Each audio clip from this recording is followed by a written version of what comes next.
Hello and welcome to the Science of Self-Mastery, the show where we don't talk about the world, we decode it.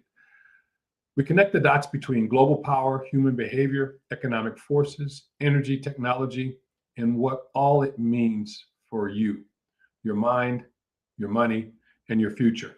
I'm your host, Professor Todd Allen, and if this is your first time here, I want you to understand something about this show. The show is for you. The show is to help you to understand the things that take place all around the world and how it impacts you and how you can take control of your actions and activities and benefit from it. Your income, your education, your health, your lifestyle, and all to create your legacy. So for those of you who this is not your first time, welcome back. And whether you're tuning in from New York, Miami, Los Angeles, Houston, Chicago, London, Madrid, Bogota, or any other parts of the planet, this show is for you, and thank you for coming back. We are the one global community of thinkers, builders, investors, and students of the world, and people who have made a conscious decision to stop sleepwalking through history while the world is being completely redesigned around it. So, again, if you have comments, questions, complaints, trivia, please put them in the comment section here.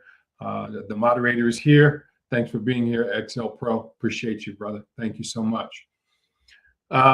This show is dense today. I say it's dense because there's a lot of information that we're going to be talking about. And what just happened last week, I believe it was last Friday, Thursday or Friday, changed the entire game. And so what I'm trying to do is I'm trying to give you some complete background.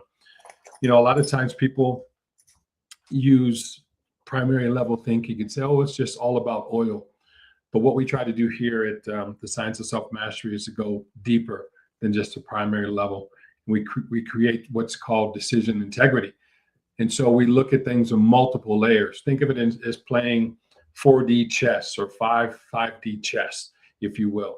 So we take a look at things from a historical perspective, not just current events, but we look at things deeply, and you can decide how it's going to impact you, how it will affect you, and what you can do to better your life. So again, for the next hour and a half, we're not going to just be talking about news. We're going to be talking about it from a deep perspective. It's not just a military conflict. You know, what happened last week in the Persian Gulf is a civilization turning point. And by the time we are done today, you're going to see the world differently. And I can promise you that. So let's go ahead and get started. Settle in. Let's get started. Okay. But real quick, before we dive in, drop your location, your comments right now, where you're watching from. I want to see how far this family stretches today. Type your city, your country, and wherever you are in the world, let's see the map and let's light it up. Okay. Even if you're watching as a rebroadcast, please put down where you're from and where you're viewing this from. Mobile, Alabama. Shout out to Mobile. All right. Appreciate that. Let's go ahead, get started here, looking through my notes. Okay. The island that runs the world. As I said last week, last Thursday or Friday, United States bombed what's called Kharg Island. And Kharg Island is something that no president in American history has ever bombed, has ever tried to control. This was it was actually bombed in the Iran-Iraq war earlier on, but this is the first time that an American president has decided to go after the jugular vein of Iran. So Kharg Island is a tiny coral island sitting just 21 miles off the coast of Iran in the Persian Gulf. And you could actually drive across it in less time than it takes to watch a television program. It has no great cities, no monuments, no tourist attractions. From a satellite image, it looks like almost nothing. But this terminal accounts for around 90% of Iranian crude oil and has a loading capacity of roughly 7 million barrels per day.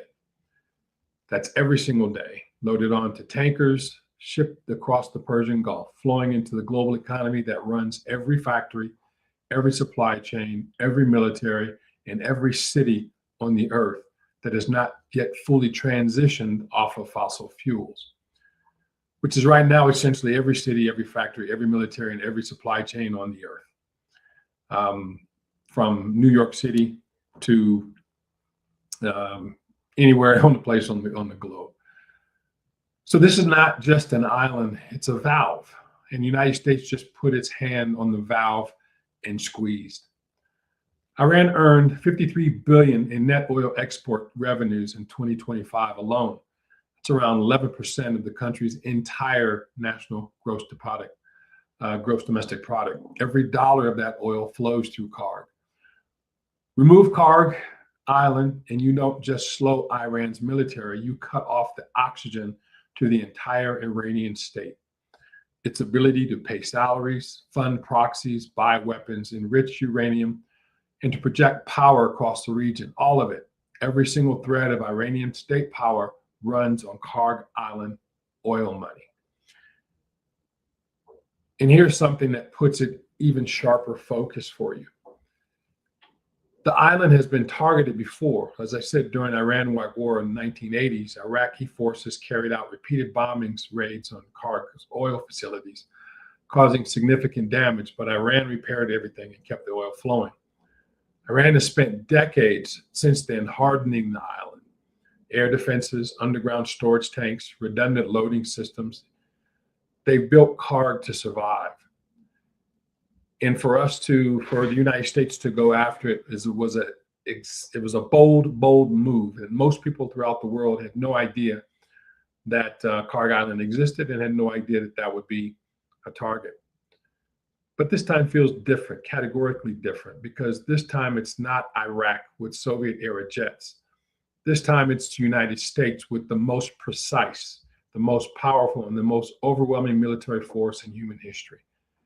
And that threat to finish the job, to take the oil infrastructure down entirely, is sitting on the table like a loaded gun.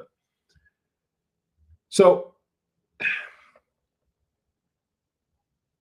before I tell you what actually happened in the strike, what did you think of Kharg Island was before today? Or have you ever even heard about it or knew it existed? Be honest in the comments. No judgment, because most people have never heard of it. Most people, especially in the US, don't know that these other places exist in the world. When you think about it, the news media doesn't tell you these things until something happens. And what's quite interesting is how the news media tries to frame it, whether it's rightward thinking, leftward thinking. They try to manipulate your thinking as a fan or as an enemy. But what we do here at the Science of Self-Mastery is we just give you the information and let you decide for yourself. So put your comments, what you think Kharg Island is all about, in the comments when you get a chance. Now let me explain why the ultimatum landed with the force it did across every government, every central bank, and every trading floor on the earth simultaneously. We're talking about the Strait of Hormuz. Through the Strait of Hormuz passes 1/5 of the world's entire oil supply, and Iran's ability to halt shipping through it has already triggered the biggest disruption in the global oil supply in modern history, rattling every market around the world is up in arms at this point. 1/5 of all the oil that moves on the planet through that narrow waterway. And Iran can physically close, not threaten to close, but actually close this waterway, because it doesn't sit too far off the coast of Iran. And this was one of the reasons why the United States struck first the Navy of the Iranian nation, because with the Navy, they can close off the port of Hormuz. They can mine the straits, and they could basically choke the total global financial system at will. And so this is one of the reasons why the Navy was struck. Brent crude oil futures have already closed above $100 a barrel for several consecutive days. And that is before a single piece of oil infrastructure has been touched. This is the fear premium alone that the market is basically pricing oil so high because of fear and the possibility of escalation. And if the United States were to strike Kharg Island and to choke off 90% of Iranian oil, that would also cause a spike, an additional spike in oil prices globally. And so this is why at this particular point in time, I believe that President Trump is asking other nations to assist into keeping the port of Hormuz open. President Trump also said that if things were to escalate, if Iran were to continue to attack their Middle Eastern neighbors, that he would consider strongly to bomb Kharg Island and to cut off the oil productive capabilities of the Iranian nation. The challenge with that would be that if you're looking to rebuild Iran after that and for it to become a free Iran, having cut off the income producing ability would make it a lot more challenging to rebuild. Not only that, it would have global impact in terms of oil pricing, and that would impact a lot more than just Iran and China. It would also impact our friends. What's interesting to me in terms of doing the research is that if you were to look at Iran's strategy and for them to close off the port of Hormuz, they're also cutting off oil access to their friends. With the price of oil jumping up, they're also affecting negatively their allies, because as oil prices continue to go up, the cost per oil for China goes up as well. And China has already been experiencing long gas lines for the people that live there, because the move that took place prior to this action, with the United States attacking Venezuela and essentially removing China's ability to gain access to Venezuelan oil, made Iran the only source of oil for them, given the embargoes or given the inability for Russian oil to be sold globally.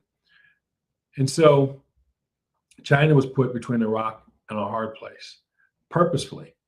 And so when you look at these Iranian actions and this activity here by the United States, it's not so much just against Iran, it's also primarily against China and also Russia. But what was interesting is that the United States lifted some of the restrictions on Russian oil because India was also being dependent upon Iranian oil and were suffering because of this interdiction as well. And so Russian oil was allowed to start to be sold to India to try to relieve that. Now, this is primarily for my North American friends, North American family, if you will, is that there's a common thought that the United States needs a lot of Middle Eastern oil. Less than 1% about 1% of Middle Eastern oil goes to the United States. The United States is a major oil producer, and you factor in the fact that Venezuelan oil is now going and flowing to the United States. Iranian oil or Middle Eastern oil we're not as dependent upon it as we were in the past. And so, these are things that we have to look at from a geopolitical perspective. We have to go deeper than just, hey, it's all about the oil. Yes, it is about oil, but that's not what it's all about. And you'll see in this broadcast what are some other things that you'll be astonished to know about what is actually happening.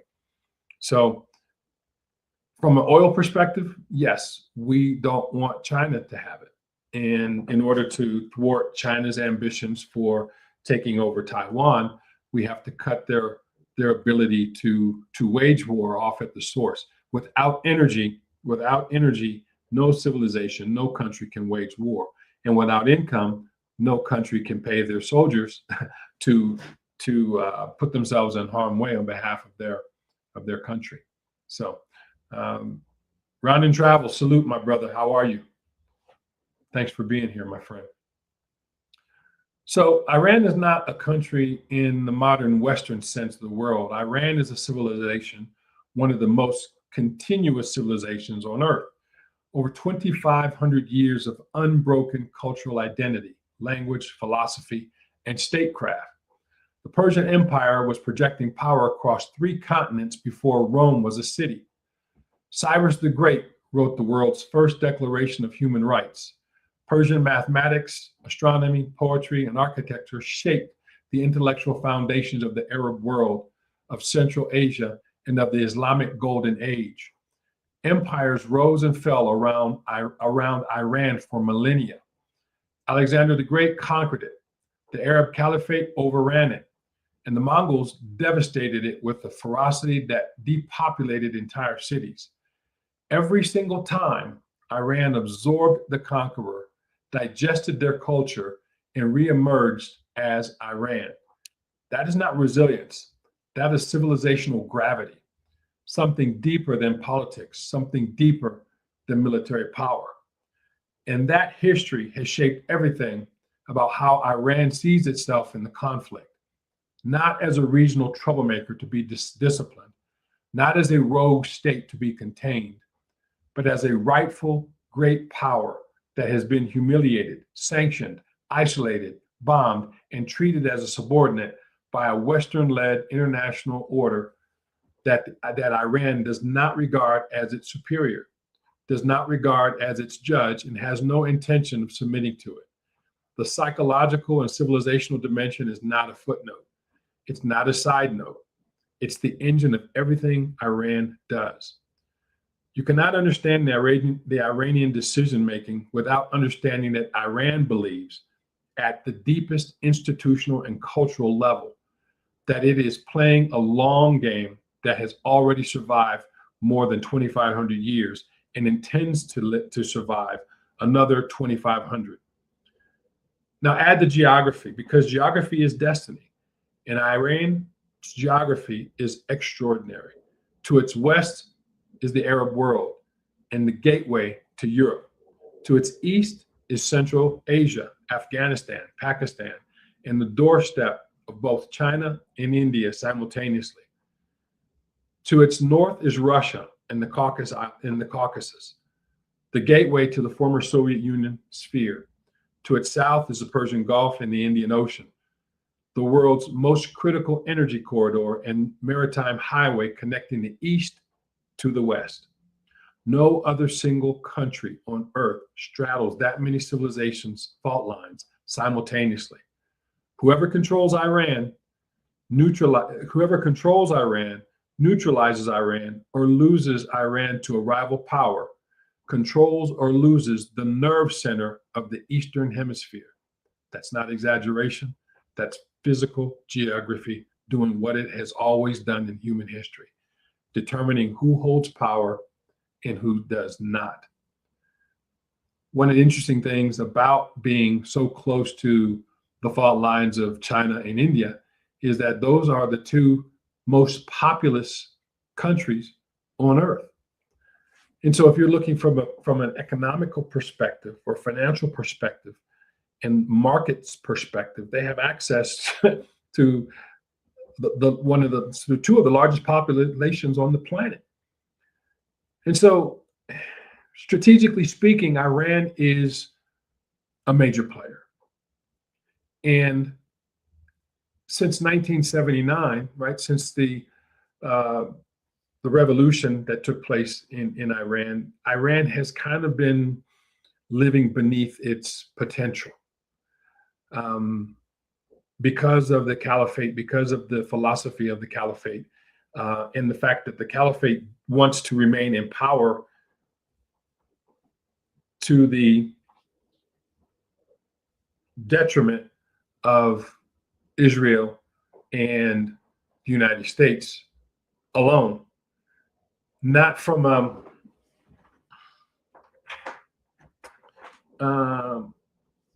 market perspective, but from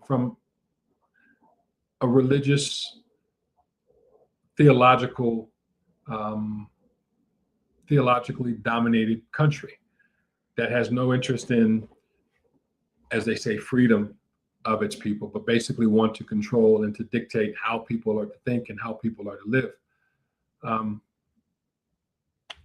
you know, how you would think about it, how you would think about it, or feel about it. That's certainly up to you.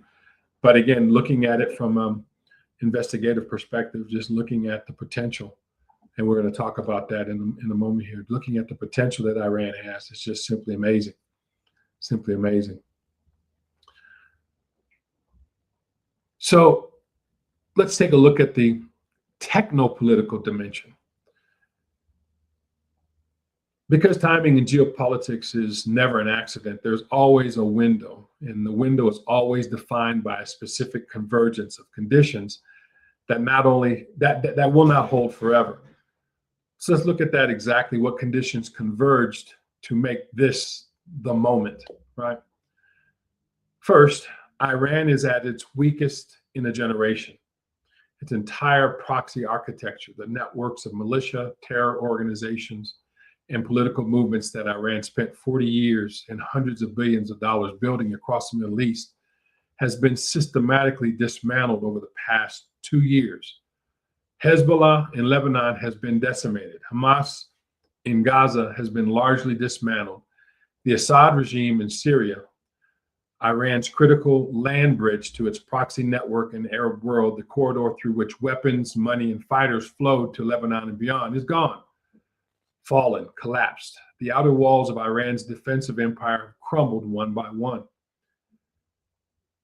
The window to strike Iran without triggering a full-scale proxy war response across multiple fronts simultaneously is narrow. It's more narrow than it's ever been, and it will not stay open long. Iran will rebuild. Iran always rebuilds. The question is whether you act before it does. Second, Iran is closer to nuclear weapons than at any point in its history. The intelligence consensus is not months anymore. It's weeks from weapons grade enrichment capability. And this is the red line that changes everything permanently. A nuclear Iran cannot be bombed. A nuclear Iran cannot be coerced with economic sanctions.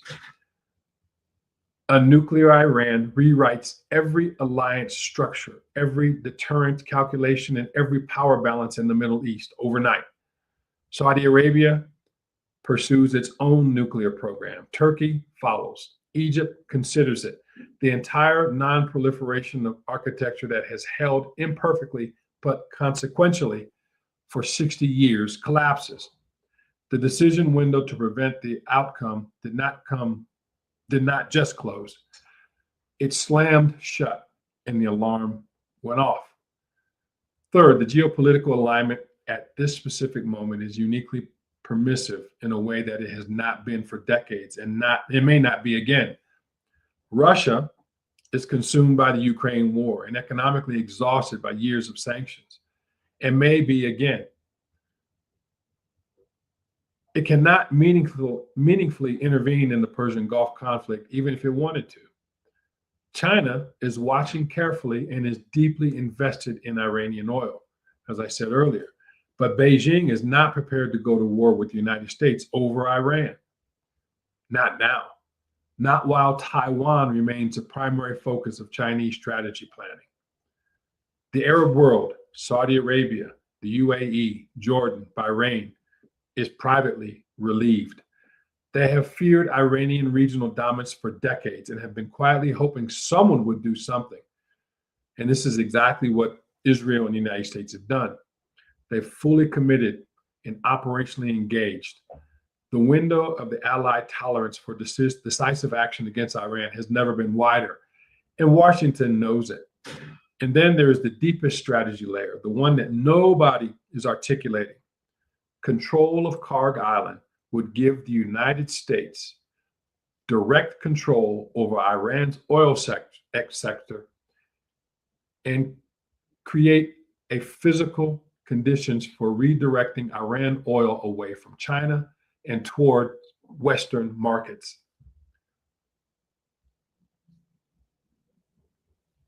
Kharg Island has been effectively funding terrorism around the world. It's been effectively funding the Iranian military industrial complex that's been arming American enemies and killing American allies for years. Beijing's ability to sustain its own military buildup is partly dependent on discounted Iranian energy. Cutting that pipeline is not just a blow to Iran. It is direct economic strike against China's energy security and its capability to project military power in the Pacific. This conflict is not just about Middle East. It's about the South China Sea. It's about Taiwan. It's about who controls the global economy for the next 50 years. Trump already called on the allies to send warships, naming China, France, Japan, South Korea, and the UK directly, urging them to continue to contribute naval forces to the Strait of Hormuz so that Hormuz will no longer be a threat. That is not military request. That is geopolitical loyalty. In the real time, it is the front of the entire world. They're saying, pick a side right now in front of everyone and understand that the side you pick today determines the relationship you have with Washington for the next decade. I'm going to stop here for just a moment, take a breath, because I know that this is dense, and I know that some of you are processing a lot right now. Let me ask a direct question. Before today, did you understand that bombing of Kharg Island was connected to Taiwan? Did you see the lines between Iranian oil, Chinese military funding, and the Pacific power competition? Drop your answers in the comment, yes or no. Because this is the thing about geopolitics at the highest level. Nothing is isolated. Every move on the board connects to every other move. And the people making these decisions are not thinking about next week. They're thinking about this decade, this century. The leader who shapes histories are always playing a game that is several moves deeper than what anyone can see in the headlines. That's what this show is all about, going deeper, deep enough so that the real game can be seen. Keep the comments coming.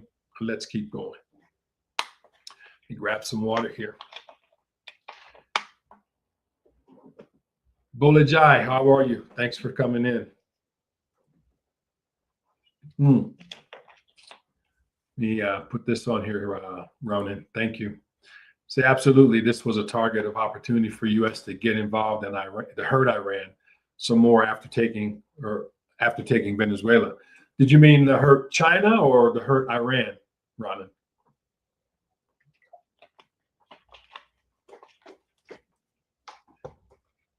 Or both, actually, right? Yeah, you're right. To hurt both.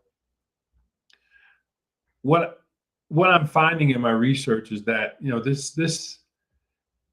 you can't just depend on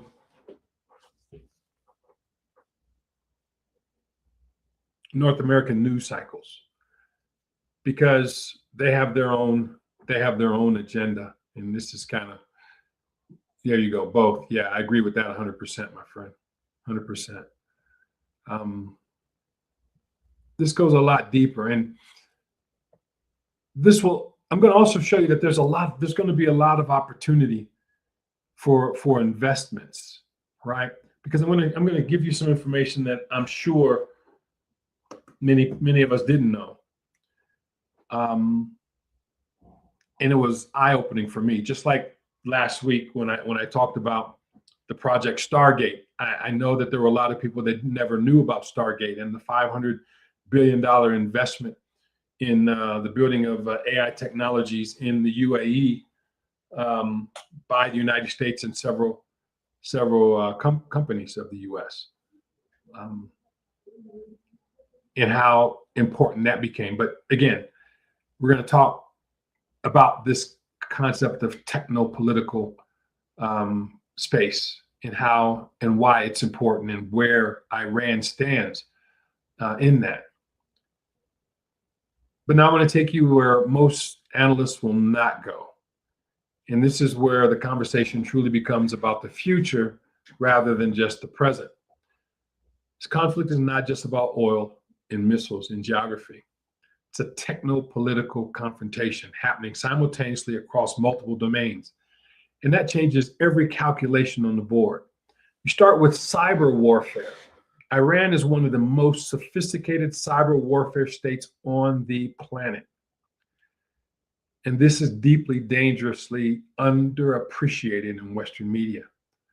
Iran's cyber capabilities were not built in a laboratory by academics. They were forged in the fires of combat, specifically Stuxnet, the American-Israeli cyber weapon that in 2010 physically destroyed Iran's nuclear centrifuges by sending malicious code into the control systems and spinning the machines apart from the inside. That attack was a masterpiece of offensive cyber warfare, and it did not stop Iran. It educated them. It showed Iran exactly what was possible. It forced Tehran to take cyber warfare seriously at a national level, and it built one of the most battle-hardened, adversarially trained cyber armies in the world from scratch. The Islamic Revolutionary Guard Corps now run cyber units that have successfully penetrated American financial institutions, Israeli defense contractors, Saudi Aramco, the most valuable oil company on earth, and critical infrastructures across Europe. The Shamoon virus that wiped 35,000 Saudi Aramco computers in 2012, Iranian. The acts on American bank websites, the attempted intrusions into US power grid control systems, all Iranian. And that was years ago. The capability has only grown since then. When you bob Kharg Island physically, you must simultaneously expect the kinetic response in cyberspace. Power grids, water treatment systems, hospital networks, financial clearing infrastructure. Iran has pre-positioned malware sitting dormant inside Western critical infrastructure right now, waiting for an activation order that may already have been given. The bombs you see in your screen are just simply the visible war. The cyber response is the war you will not see coming until the lights go out. And that asymmetry, visible, conventional attack, invisible digital response is precisely what makes this confrontation unlike any military conflict in history. Then there's the drone warfare, and this cannot be overstated. Iran has quietly become the most operationally experienced drone power in the world, not in terms of most sophisticated drones. The United States and Israel hold that title, but in terms of actual battlefield deployment at scale, in actual combat, against actual targets, across multiple simultaneous conflict zones on 3 continents. The operational experience is worth more than the technical sophistication in many warfare scenarios. The Shahed 136 kamikaze drone, produced cheaply in massive quantities, exported to Russia for its use in Ukraine, to the Houthis in Yemen, to Hezbollah in Lebanon.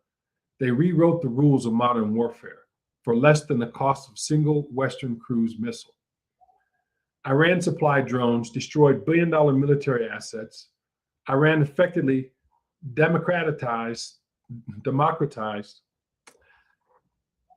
precision aerial warfare and handed it to non-state actors globally, creating a permanent shift in the balance between offense and defense that Western defense industrial complex has no adequate answer to scale. Whoever inherits the Iranian drone manufacturing capability or destroys it shapes the future of asymmetric conflict for the next generation. So now let's talk about minerals, because beneath the geopolitical surface of Iran lies a resource portfolio that almost nobody in mainstream media is talking about. Iran holds copper, zinc, iron ore, and uranium.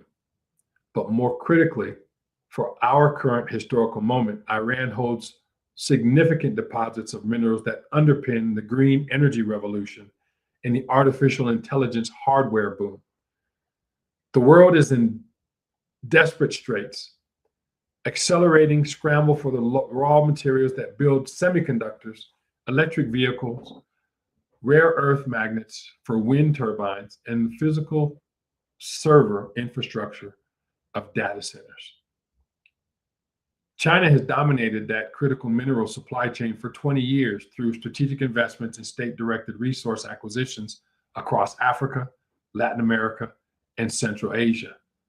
Iran represents an alternative source, a massive, geographically central, historically significant alternative source that could either reinforce China's stranglehold on minerals for the future or break it entirely, depending entirely on who controls Iranian territory, Iranian trade relationships, and Iranian resource development in the decades ahead. That is the prize worth fighting for that has nothing to do with oil. What we're talking about here is what's going to take place in the next 50 years, because at some point, and we're going to discuss it, oil is not going to be as necessary as it is currently. I want to make sure that you hear this because nobody's discussing this. At some point, oil is not going to be as heavily dependent upon as it is now. And because we're talking about minerals and we're talking about AI and green energy, we also need to talk about internet sovereignty. And this is the dimension of the Iranian power that I find personally one of the most fascinating and most underreported. Iran has spent 15 years building what is essentially a fully parallel domestic internet, the National Information Network, a sovereign digital ecosystem designed to function even if Iran is completely severed from the global internet. This is not just censorship infrastructure. This is fully independent communications architecture with its own servers, its own domain name system, and its own payment infrastructure, its own social platforms, its own cloud storage, a digital nation state within the physical one.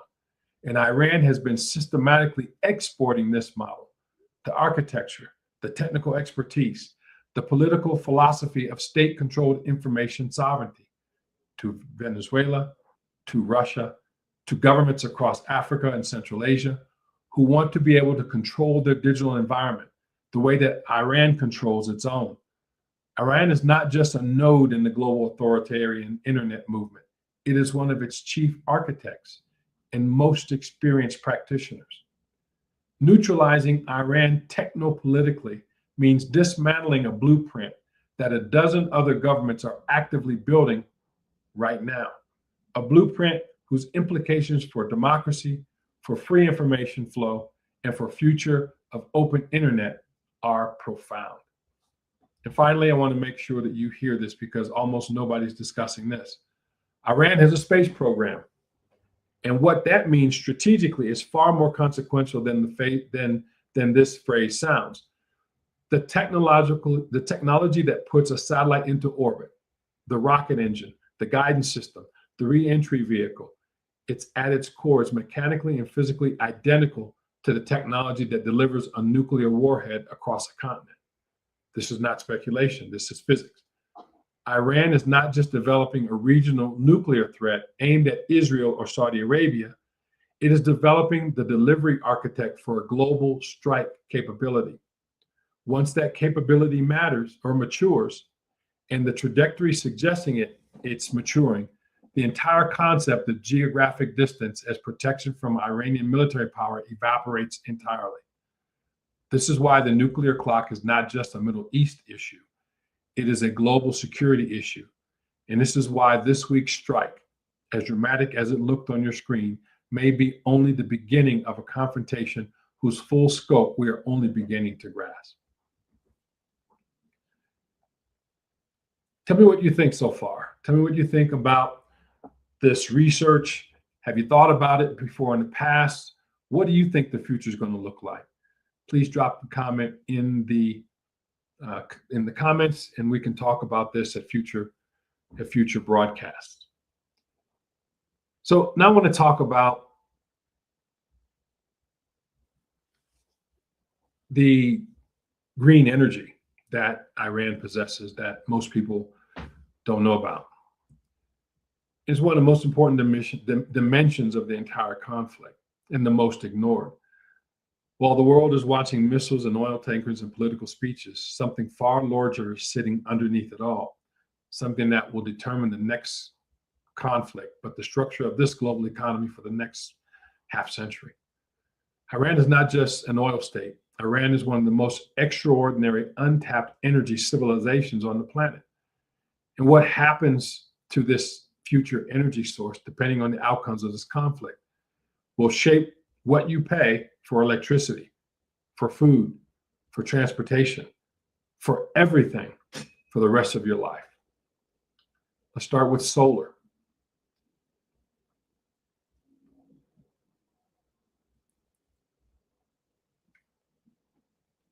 Iran receives an average of 2,200 kilowatt hours of solar radiation per square meter annually, and 90% of the country receives enough sunlight to generate solar power for 300 days a year. That means that 9/10 of Iran's landmass, and Iran is a large country, larger than Western Europe, is a permanent, inexhaustible solar energy machine. The sun shows up every single morning over Iran without a contract, without a negotiation, without sanctions, without a price, and without a geopolitical condition attached, for free, forever. If just 1% of Iran's total land area were utilized for solar energy capture at, let's say, 10% system efficiency, you could generate approximately 9 million megawatt hours of energy in a single day. 9 million megawatt hours. That number is so large it's almost difficult to contextualize. That's enough electric power to power hundreds or millions of homes, generated from just 1% of the land in one day, every day, forever.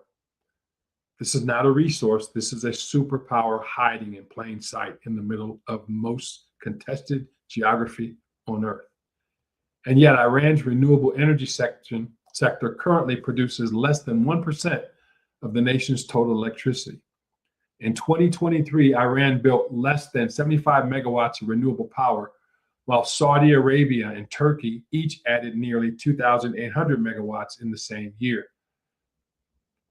Saudi Arabia and Turkey, countries with far less solar potential than Iran, each added nearly 40 times more renewable capacity in a single year than Iran managed to build. That gap between what Iran has and what Iran has built, one of the most staggering energy disparities in human history. Decades of Western sanctions, political mismanagement, and domestically subsidized fossil fuels locked an entire civilization's renewable future in a vault and then threw away the key. But that vault is beginning to open. And so with that, whoever is able to control, when I say whoever is able to control, I'm speaking of a Western-friendly government. If they're able to control that benefits really the entire globe. Because what we're seeing is that if they're proxy with China, if China, who basically has a large relationship with Iran, if they were able to maintain that relationship and have control of all of these natural resources, the world would certainly change, and your lifestyle would certainly be different than what it is today. Certainly be different. Just think about that for a moment. But it doesn't stop at solar power. Iran has wind power capacity as well, the potential for 30,000 megawatts, shaped by wind corridors created by the Atlantic, the Mediterranean, and the Indian Ocean currents, all converging across this territory. The country sits at the geographic intersection of three of the world's greatest atmospheric wind systems simultaneously. The Atlantic system, the Mediterranean system, the Indian Ocean monsoon system, all three of them funnel wind energy through Iranian territory in overlapping corridors that creates some of the most consistent and powerful wind resources on the planet. It's not an accident of weather. It's the consequences of sitting at the crossroads of three great ocean climate systems. And it means wind energy potential in Iran is not seasonal, it's structural, and it's permanent. So I know I'm throwing a lot of information out at you, and yes, it's sometimes challenging, to read, because I want to make sure that you kind of get this information so you can see the depth of what we're talking about. That it's not just what you hear on the news; it goes deeper than that. Because Iran it's a serious player, and I think that a lot of times people have not been, because of the news that we've been seeing, right? That has been given to us in bits and pieces. We haven't been told the full story. They want to let us think that Iran and many countries in the Middle East are backward-facing nation states, or that the idea of that they're terror-sponsored that they're terror-sponsored country, that they sponsor terrorism, and that they are not as powerful as people would think. But that's not true. These countries have resources, and these countries Iran in particular, has developed these resources, and they were putting relationships together to be able to export their influence. And so the question becomes,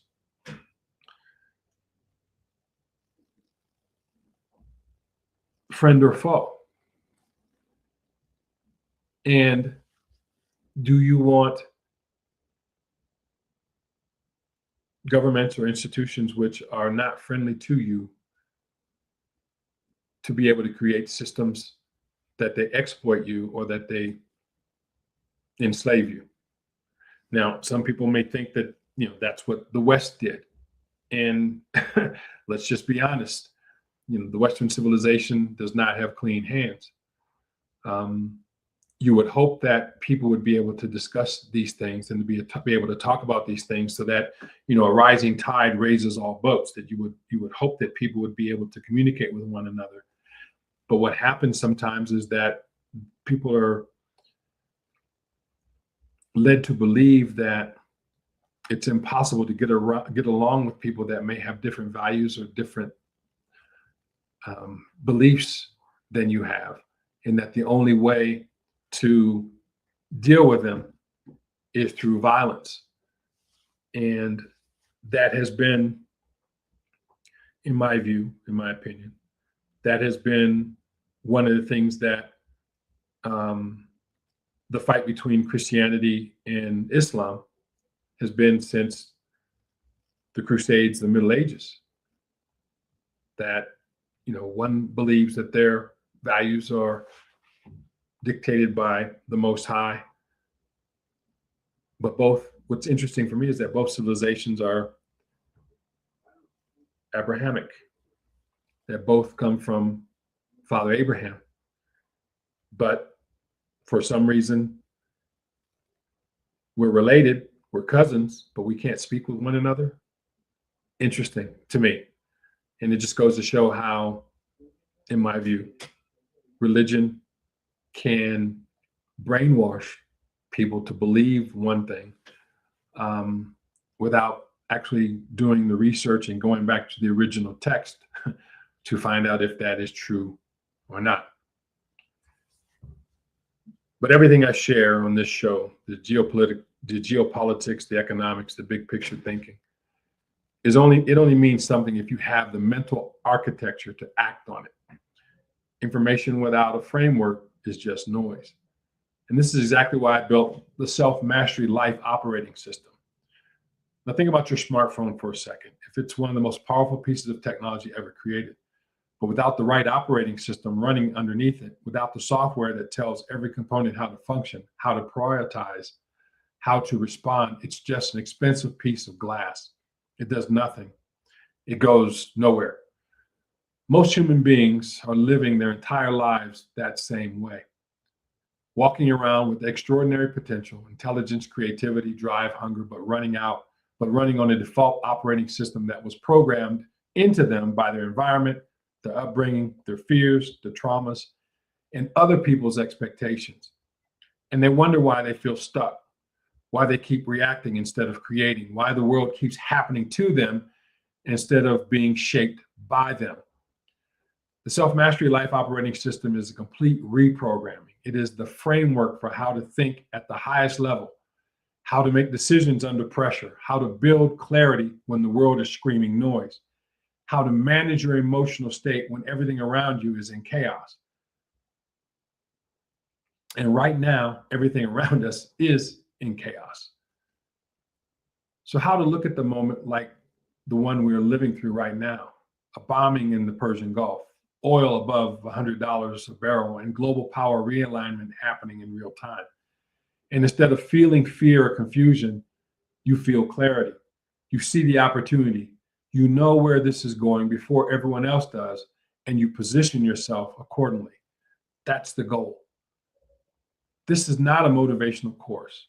I need you to hear that. This is not a motivational course. It's not motivation at all, because motivation is temporary. This is a systemic system, a permanent system. The Self-Mastery Life Operating System gives you the tools, the frameworks, and the daily practice to operate at your absolute highest level in your finances, in your relationships, in your career, your health, your mindset every single day, regardless of what the world is throwing at you. Thousands of people are already running the system. They are making better decisions. They are building better lives. They're watching shows like this and actually doing something with the information instead of just consuming it and moving on. If you are ready to stop reacting and start operating, the link is in the description. Go check it out after the show. Invest in the most important operating system you will ever upgrade, because everything else we talk about today only matters if you are the kind of person who can act on it. All right? So that's that commercial for my Self-Mastery Operating System course, which is available now. And it's a founder's price. It's a foundering offering price that is only good till the 22nd of this month. So I highly encourage you to go take a look at that course, use it, and then let's talk about it while you're using it as well. So Ronan says, the biggest thing is now we would be in the midterms for the U.S. to halt some of the things happening, giving some control back to Congress without stopping Trump from misuse of the U.S. military without approvals. That is a very interesting take, Ronan. That's a very interesting take. Because we do see that those midterm elections that are coming up, that there is a lot of pushback against the Republican Party in particular, in Trump specifically, because there's a lot of people who don't agree with this action that is taking place. So you're absolutely right. Giving some control back to Congress without stopping Trump from misuse of the military without approvals, or stopping Trump for misuse. So I'm assuming you believe that this is a misuse of military power without approvals. Okay, I can understand that. And there are a lot of people that would agree with that for sure. Yes, but the midterms are extremely important, and we will see what happens. What would be interesting is that for the Republican Party to lose control in the middle of a war doesn't happen very often in the U.S. politics, because usually if there's during an interdiction or military action, the sitting president is able to somehow maintain control during his tenure. So, okay, let me see where we are here in my notes.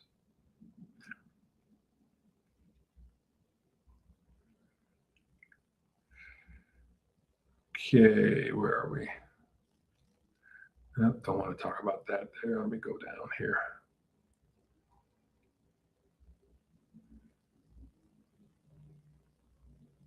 Yeah, this is what I wanted to talk about here because I did mention it earlier in the broadcast. Is that here's a deep truth to this entire story. The truth underneath the truth, if you will. The world is in an energy transition. Every year that passes, oil becomes worth less as a long-term strategic asset. Now, understand I said it becomes less as a long-term strategic asset. The window during which Iranian oil revenues can fund a military-industrial complex, a nuclear program, and a global proxy network is closing, measured in decades, not centuries. Iran knows this, China knows this, and the United States knows this. This conflict is partly a race against the clock. Strike now while oil still matters enough to hurt, while cutting off Iranian revenue still means something, while controlling of Kharg Island still represents a real economic power. Wait another 30 years and Iranian oil may not be worth the geopolitical cost of fighting over. But Iranian solar, Iranian renewable infrastructure will be worth more than all the oil ever pumped from the Persian Gulf combined. The nation that controls the development of Iran's renewable energy infrastructure controls the future price of energy across the entire hemisphere for the next 50 years. That is worth a lot, far more in the long run than every barrel of oil sitting beneath the Persian Gulf. This conflict is not simply about stopping a nuclear weapon, even though it said it is, but it never was. It is not simply about pushing a proxy network or establishing military deterrence. At its deepest level, it is a war over who gets to decide whether Iran's energy future, solar, wind, geothermal, the whole extraordinary portfolio belongs to the West, to China, or to no one at all.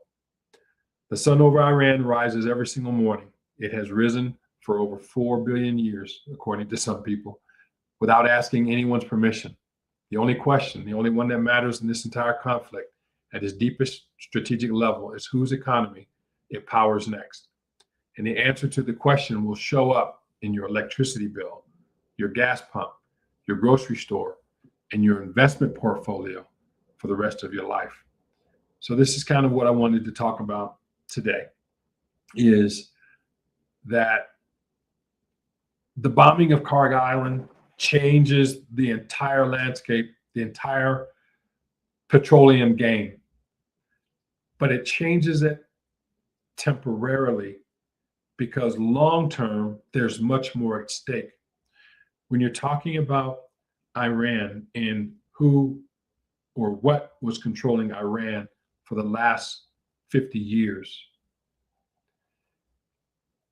who or what will control Iran for the next 50 to 100 years becomes very, very important. So let's bring it all the way back together one final time. A tiny island in the Persian Gulf becomes the most important piece of real estate on Earth. Behind that tiny island sits 2,500 years of civilization, memory, strategic defiance, and deep historical conviction that Iran has survived every empire that ever tried to erase it and will survive this one too.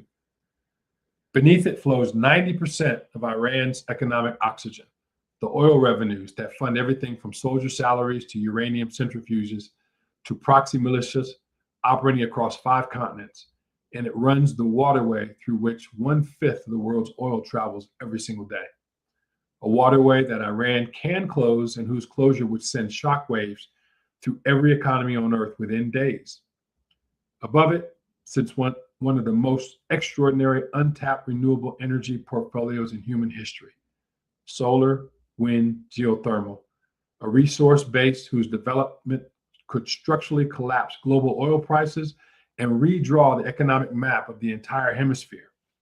Underneath all of this runs a techno-political conflict playing out simultaneously in cyberspace, in drone warfare doctrine, in critical mineral supply chains, in internet sovereignty architecture, and in the quiet development of space-based strike capability that no geography can protect against. This is not news cycle. This is not regional conflict. This is the opening move of a confrontation that will define the architecture of global power for the next 50 to 100 years. And you are watching it happen in real time, right now, live. The question is not whether you are paying attention, because if you're watching this, you are. The question is, have you been here for the last hour and a half understanding what is taking place? The question is, what do you do with what you now know? Because information without action is just entertainment. And this show is not just about entertainment. This show is about transformation. So here's what I need you to do right now. If this episode gave you something, a new lens, a deeper understanding, a connection between things you had never connected before, share and like it now, and don't wait. Share it now. Share it right now and support this channel. Because one person who you think needs to see this will definitely be able to use this information and be very beneficial for them. So tag someone who you think that this will understand this and that could be beneficial. Hit the like and subscribe button, hit the bell so that you'll be notified when the next show arrives, and that is going to be in a day. We're going to take one day, and then every other day we're going to have a show. And if today's episode reminded you, as I hope it did, that information alone is not enough, that knowing what is happening in the world only matters if you have the mental architecture, the clarity, the decision-making framework, and the emotional intelligence to act on it, then go back and check out the Self-Mastery Life Operating System. The link, as I said, is in the description. Thousands of people already running it. They're not just watching the world change. They are positioning themselves inside the change.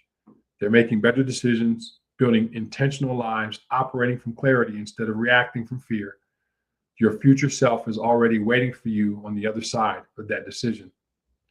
Thanks for watching. Thanks for your patience. I am Todd Allen. This is the Science of Self-Mastery. Stay curious, stay strategic, stay sovereign, because we are what we continually do. Excellence then is not an act, but a habit. Until next time, be blessed.